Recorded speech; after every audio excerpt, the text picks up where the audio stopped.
What are the key safety protocols and precautions when handling a potentially aggressive animal, and how should you assess the animal's behavior to minimize risks to yourself and the animal? Answer: when handling a potentially aggressive animal, safety protocols must prioritize both the handler's and the animal's welfare. Key protocols include personal protective equipment (PPE), wear appropriate clothing, gloves, and sometimes protective face shields to prevent injuries from bites or scratches, safe positioning. Always position yourself so that you can quickly retreat if needed, ensuring the animal cannot trap or corner you. Approach the animal from the side rather than head on or from behind. To avoid startling it, make slow, deliberate movements. Body language: maintain calm and non-threatening body language. Avoid direct eye contact, as this can be perceived as a challenge by some species. Use of restraint tools: in certain cases, restraint tools like leashes or harnesses may be necessary, but should be used in a manner that ensures the animal's comfort and safety.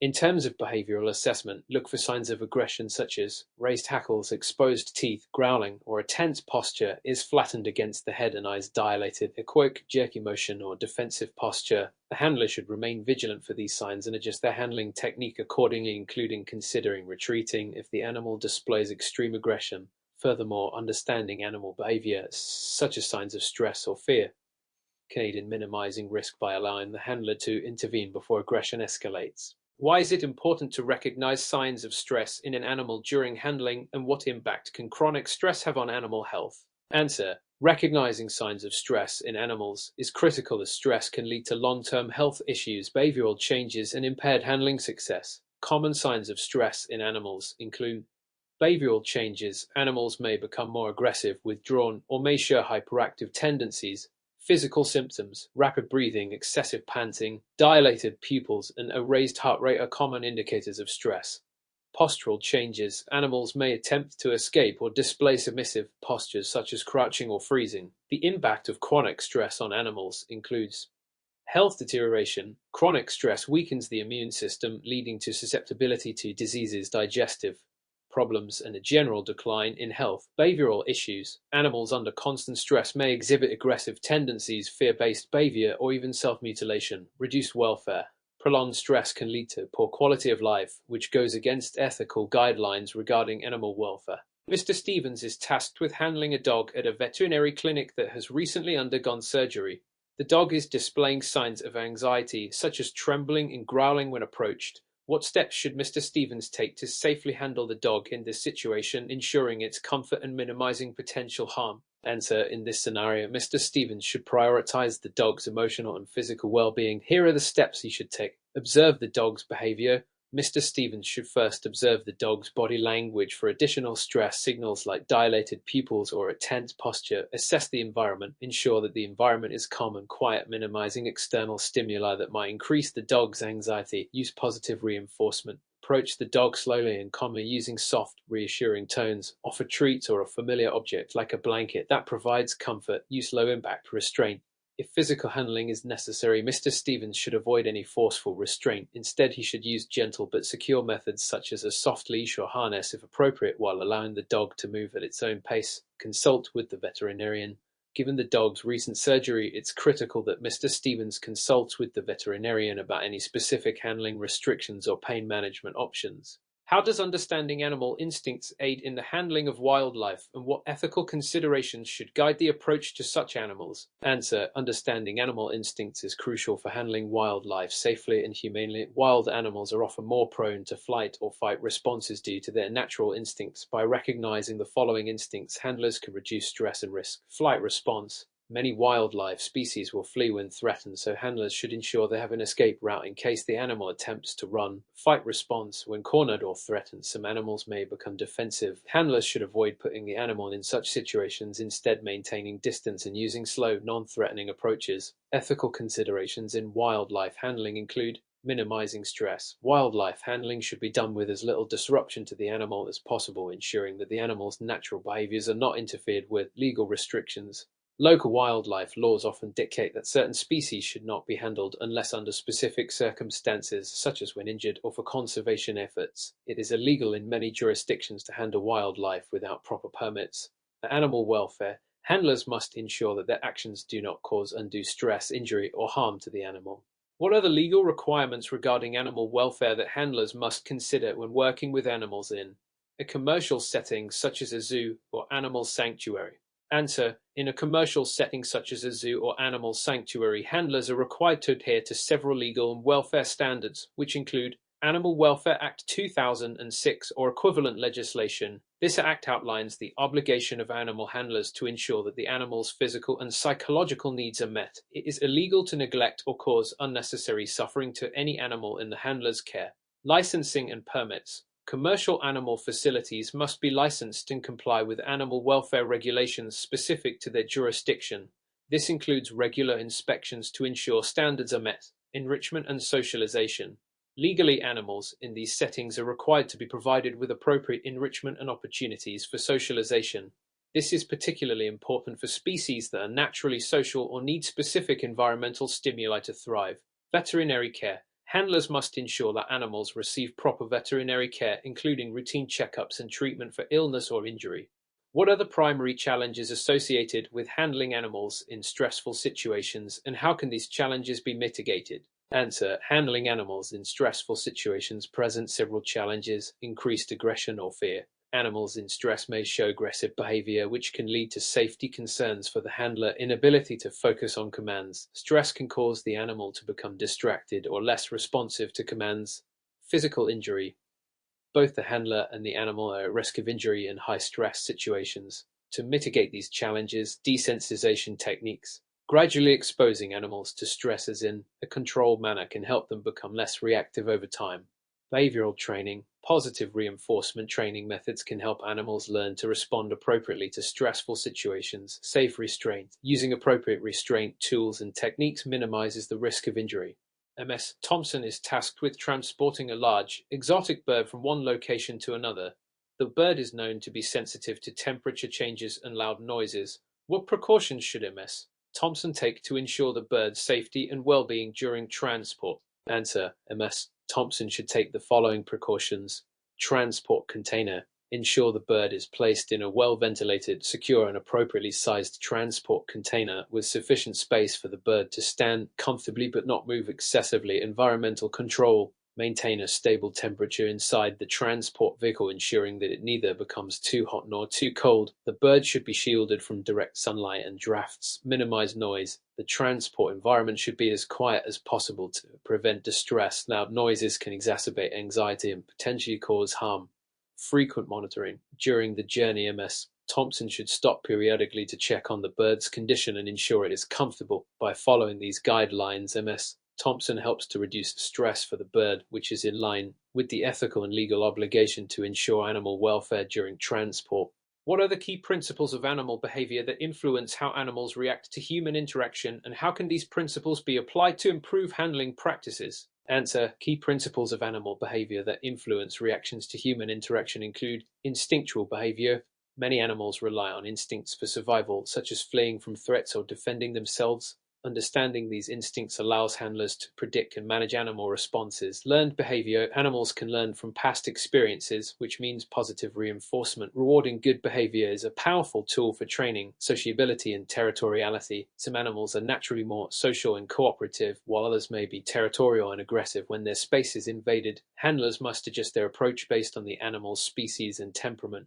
Applying these principles in handling. For social animals, handlers should encourage cooperation through gentle communication and appropriate handling. For more territorial or independent species, handlers should respect the animal's space and use slow, deliberate movements. How should animal handlers deal with an injured animal, and what legal considerations must be followed to ensure the animal receives proper care? Answer: when dealing with an injured animal, handlers must ensure safety first. The handler should assess the situation to ensure their own safety, as injured animals can be unpredictable and potentially dangerous. Seek professional help. It is crucial to contact a veterinarian for guidance, especially if the injury is severe or if the animal is wild. Restraint and comfort. If the animal is in pain, a careful restraint is needed to avoid further injury. The animal should be kept calm and as comfortable as possible while waiting for veterinary assistance. Legal considerations include Animal Welfare Act compliance. Handlers are legally required to seek veterinary care for injured animals and ensure their needs are met. Wildlife handling regulations. In cases involving wild animals, handlers must follow strict legal protocols regarding their care and transport, as unauthorized handling may be illegal. What are the ethical and legal implications of euthanizing an animal, and what criteria should be considered when making such a decision? Answer: the ethical and legal implications of euthanizing an animal are significant as it involves the deliberate ending of an animal's life. Handlers must assess the animal's quality of life. If an animal is suffering and there is no realistic prospect of recovery or improvement, euthanasia may be considered. This decision should be based on a thorough evaluation of the animal's pain, distress, and prognosis. Consult a veterinarian. Euthanasia should only be performed by a licensed veterinarian who can administer humane method in accordance with ethical and legal guidelines. Legal considerations: the handler must ensure that euthanasia is performed according to the Animal Welfare Act and other relevant local laws that govern the humane treatment of animals. Handlers are ethically obligated to make decisions that minimize suffering and act in the best interest of the animal. When handling a bird, what is the most critical consideration to ensure its safety and reduce stress, and why? Explain how restraint methods differ between small and large birds. Answer: the most critical consideration when handling a bird is minimizing stress, as it can lead to injury or even death. Birds are highly sensitive to physical and emotional stress. To reduce stress, the handler must remain calm and ensure that the bird feels secure. For small birds, e.g. budgerigars, it is important to use gentle restraint methods such as cupping the bird in one hand, ensuring the head is stabilized and preventing the bird from flapping. A towel may be used to wrap around the bird to limit movement, but care must be taken not to obstruct the bird's breathing or vision. For larger birds, e.g. parrots or cockatoos, more substantial restraint is needed, but the bird's body should still be supported. The handler should avoid pinching or applying pressure to sensitive areas such as the chest or abdomen. Additionally, it is important to hold the bird securely but not too tightly to prevent injury. Guidelines from the Animal Welfare Act 2002 require that any handling of animals, including birds, must minimize stress and harm to the animal and ensure the animal's physical and psychological well-being. Explain the correct use of leashes and halters when handling dogs, and describe the difference between a standard leash and a retractable leash in terms of safety and control. Answer: when handling dogs, leashes and halters are essential tools for controlling the animal and ensuring safety. A standard leash should be securely attached to the dog's collar or harness, with the handler maintaining control by holding the leash firmly. The handler should ensure that the leash is not too tight, as it can cause discomfort to the dog. A halter, particularly a head halter, is used for dogs that pull or have difficulty with leash training. The halter controls the dog's head and directs its movements, providing greater control without putting excessive pressure on the dog's neck. A retractable leash is a leash that extends and retracts automatically, offering more freedom for the dog to explore. However, it can pose safety risks, especially in crowded or uncontrolled environments. The handler might not have the immediate ability to stop the dog if it starts to run or pull, which increases the risk of injury or escape. The Australian Animal Welfare Standards and Guidelines for the Welfare of Dogs emphasise the importance of using appropriate restraint methods to ensure that dogs are not subjected to undue stress or harm. Mr. Williams is tasked with moving a herd of cattle from one field to another. While he is guiding the cattle, one of the cows becomes agitated and starts charging towards the fence. The rest of the herd follow suit, creating a dangerous situation. What should Mr. Williams do to handle the situation, and what techniques should he employ to ensure both his and the animal's safety? Answer: in this situation, Mr. Williams should prioritize calming the animals and preventing further panic. He should immediately stop moving the herd and give them space to settle. Aggressive behavior in livestock is often a response to perceived threats, so it's essential to create a calm and controlled environment.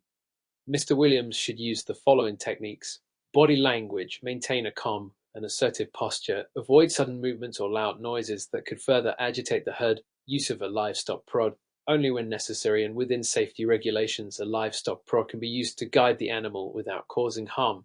However, it should never be used aggressively. Restrain: if a particular cow is causing a significant disruption, Mr. Williams should use proper restraint methods, such as a halter or lead, to prevent the animal from bolting. According to the Australian Animal Welfare Standards and Guidelines for cattle, livestock handlers must ensure they have the knowledge and training to handle livestock in a manner that minimizes stress and avoids injury to both the animals and themselves.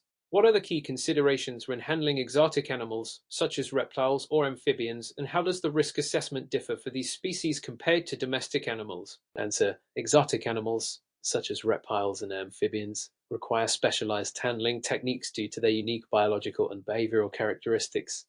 The key considerations include Temperature sensitivity. Many reptiles and amphibians are ectothermic, cold-blooded, meaning they rely on external temperature sources to regulate their body temperature. Handlers must avoid exposing these animals to extreme temperatures, which can cause stress or harm. Stress reduction.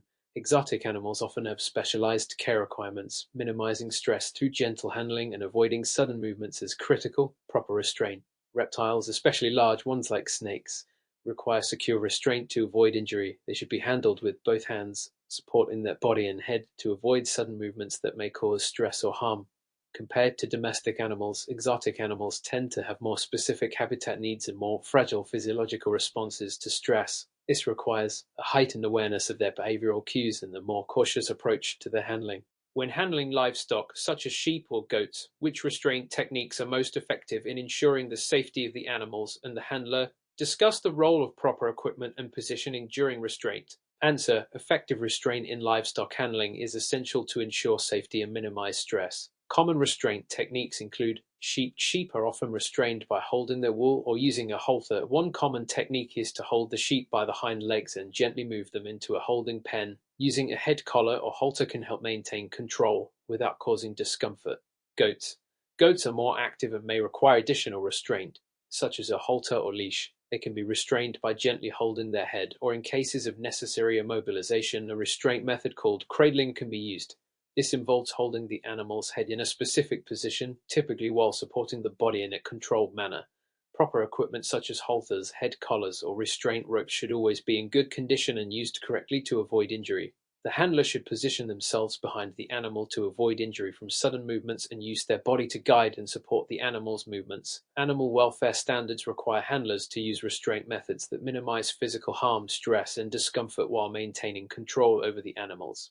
What factors must be considered when transporting livestock from one location to another, and how should the transport environment be designed to ensure animal welfare? Answer: when transporting livestock, several factors must be considered to ensure their welfare. Vehicle design. The transport vehicle should be designed to provide adequate space for the animals to stand, lie down, and turn around. It should have proper ventilation and be equipped to protect the animals from extreme temperatures. Loading and unloading procedures. Animals should be loaded and unloaded calmly to prevent stress or injury. The process should be done slowly and with appropriate restraint methods. Duration of transport. Long journeys can be stressful for livestock, so transport should be planned to minimize travel time and include appropriate breaks for rest, food, and water.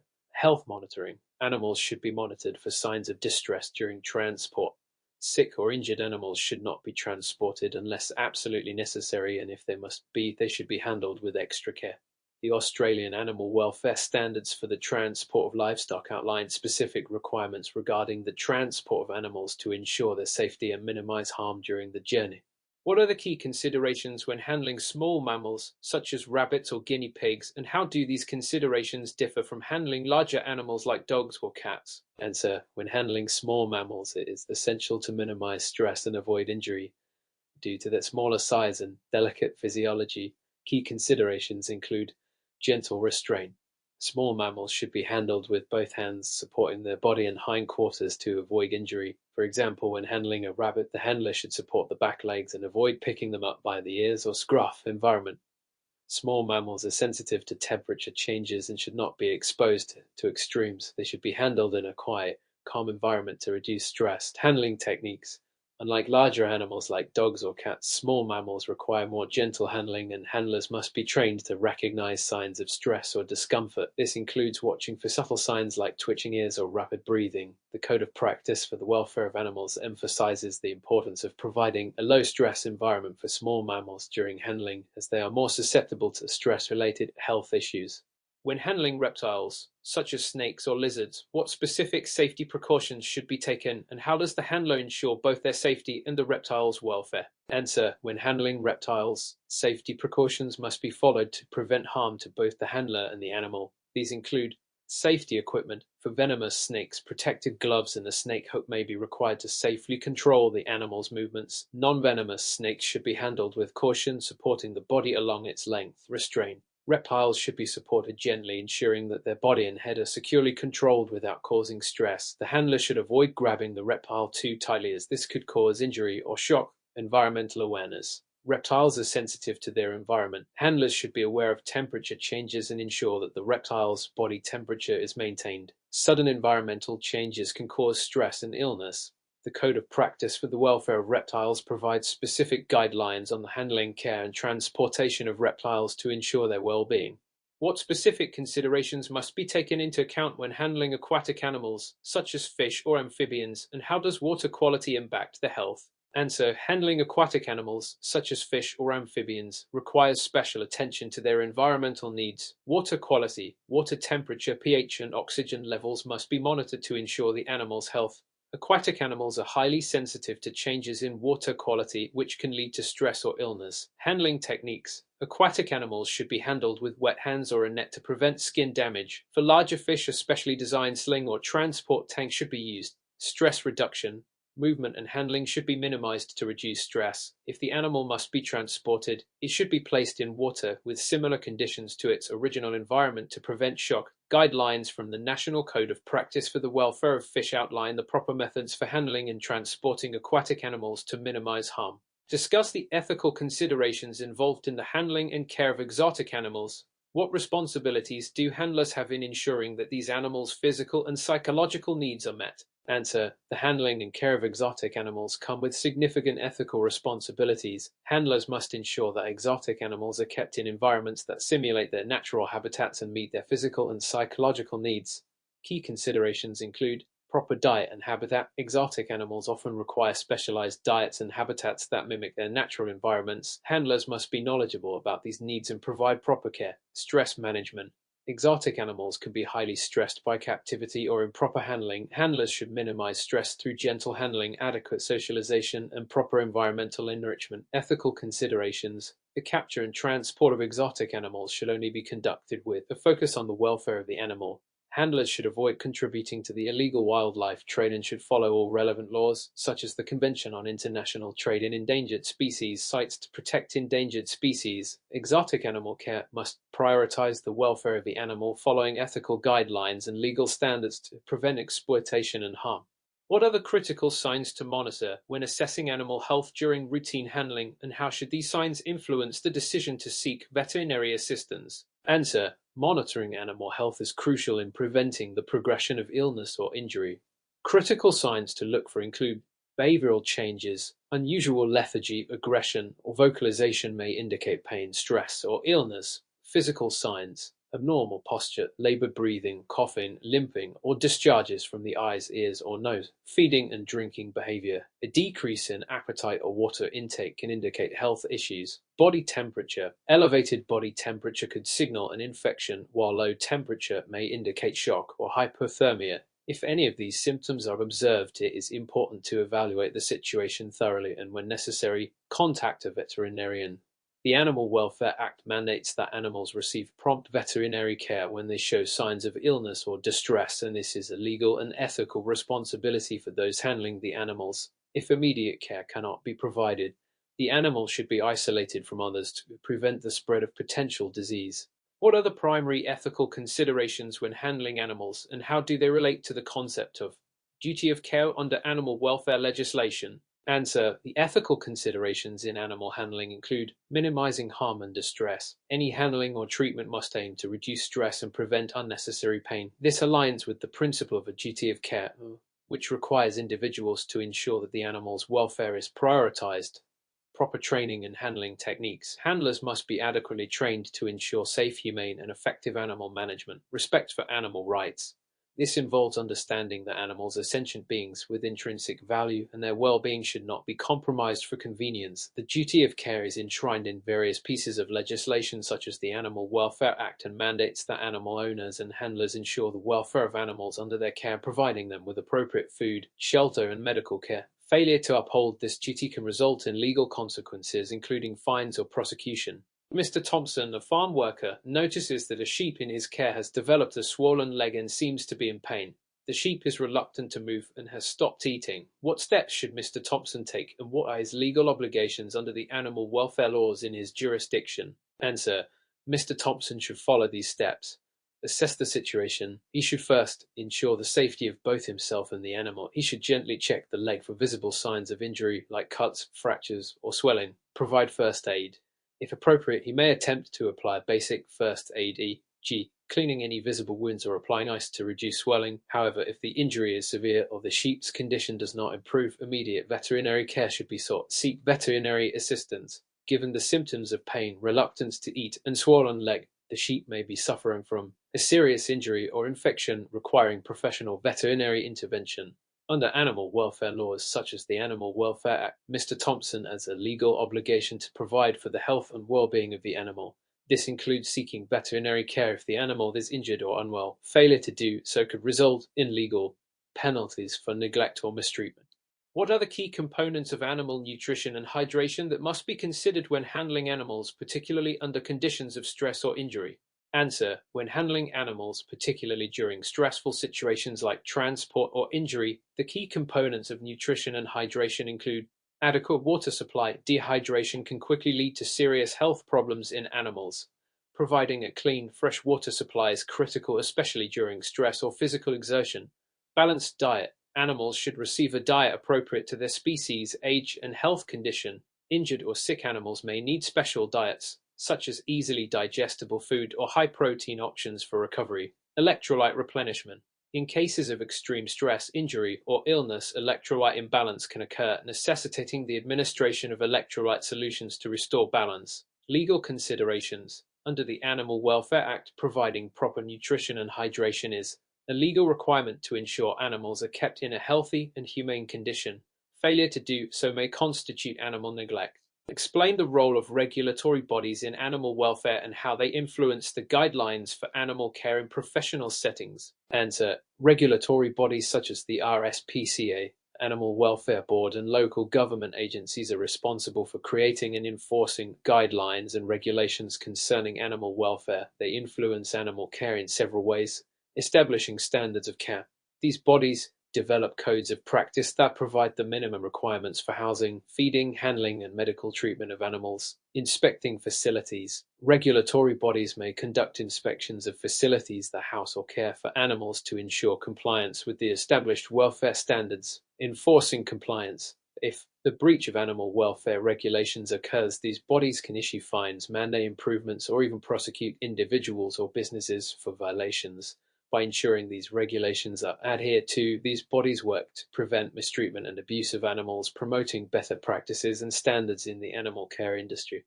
What constitutes proper first aid for animals in the event of a physical injury, and when should a veterinarian be consulted? Answer: proper first aid for animals may include controlling bleeding, apply pressure to wounds using a clean cloth or bandage to stop bleeding. For severe bleeding, apply a tourniquet above the wound, immobilizing fractures. If a fracture is suspected, the limb should be immobilized to prevent further injury. Splints or supports can be used if necessary. Dealing with shock. If an animal is in shock, it should be kept warm and calm, and veterinary help should be sought immediately. A veterinarian should be consulted if the injury is severe or if bleeding cannot be controlled. The animal shows signs of shock, severe pain, or loss of consciousness. There is a risk of infection, or if the injury is in a vital area, e.g., head or abdomen. Following the Animal Welfare Act, handlers are legally required to seek prompt veterinary care if an animal is seriously injured or suffering. What are the primary legal responsibilities of animal handlers when it comes to recognizing and reporting signs of mistreatment or abuse in animals? Answer: animal handlers are legally obligated to recognize signs of mistreatment or abuse. These may include severe malnutrition, untreated injuries, poor living conditions, or signs of emotional distress. Report abuse. If mistreatment or abuse is suspected, handlers must report it to the relevant authorities, such as the RSPCA or a local animal welfare organization, in accordance with laws like the Animal Welfare Act. Protect the animals in their care. Handlers must take action to prevent further harm, which may include removing the animal from the abusive environment or seeking immediate veterinary care. Failure to report suspected abuse or mistreatment can result in legal consequences, including charges of neglect under animal welfare laws. Sarah is a wildlife handler at a rehabilitation center. She notices a bird with a drooping wing and signs of weakness. After examining the bird, Sarah suspects it might have broken its wing. What should Sarah do to provide immediate care, and what steps must she follow according to animal welfare regulations? Answer: Sarah should take the following immediate actions. Isolate the bird. She should ensure the bird is in a safe, quiet environment to minimize stress. Examine the injury. If possible, she should assess the wing gently for visible fractures. If the injury appears severe, she should not attempt to move or treat the fracture herself. Provide first aid. If there is significant bleeding, she should apply gentle pressure to control the bleeding. She should avoid using makeshift splints unless trained to do so. Seek veterinary care. Sarah must contact a veterinarian or wildlife specialist immediately to assess the severity of the injury and provide appropriate medical treatment. Legal requirements. Under the Animal Welfare Act, Sarah is required to seek professional medical help for the injured bird. She must also follow the protocols set out by the Rehabilitation Center and any relevant wildlife protection regulations. What are the key components of animal welfare laws regarding the transportation of animals, and how do they ensure animals are treated humanely during transport? Answer: animal welfare laws governing transportation ensure that animals are provided with adequate space. Animals must have enough space to stand, lie down, and move around during transport. Kept in safe conditions. Vehicles must be designed to protect animals from extreme temperatures, injury, and stress. Fed and watered. Animals must be given access to food and water during long journeys, depending on the type of animal and journey length. Under the Transport of Animals Act, handlers are legally responsible for ensuring that these conditions are met. Violations of these laws can result in fines or other legal consequences. How do codes of practice influence the daily activities of animal handlers, and why are these codes important in ensuring ethical and legal compliance? Answer: codes of practice provide detailed guidelines that help animal handlers to ensure proper animal care, including feeding, housing, and handling techniques. Follow ethical practices such as minimizing stress and harm during handling. Comply with legal requirements set forth by animal welfare laws. These codes are important because they set the standard for humane treatment, preventing negligence, cruelty, or abuse. Failure to adhere to these codes can result in legal actions, including fines, suspension of licenses, or even criminal charges under the Animal Welfare Act.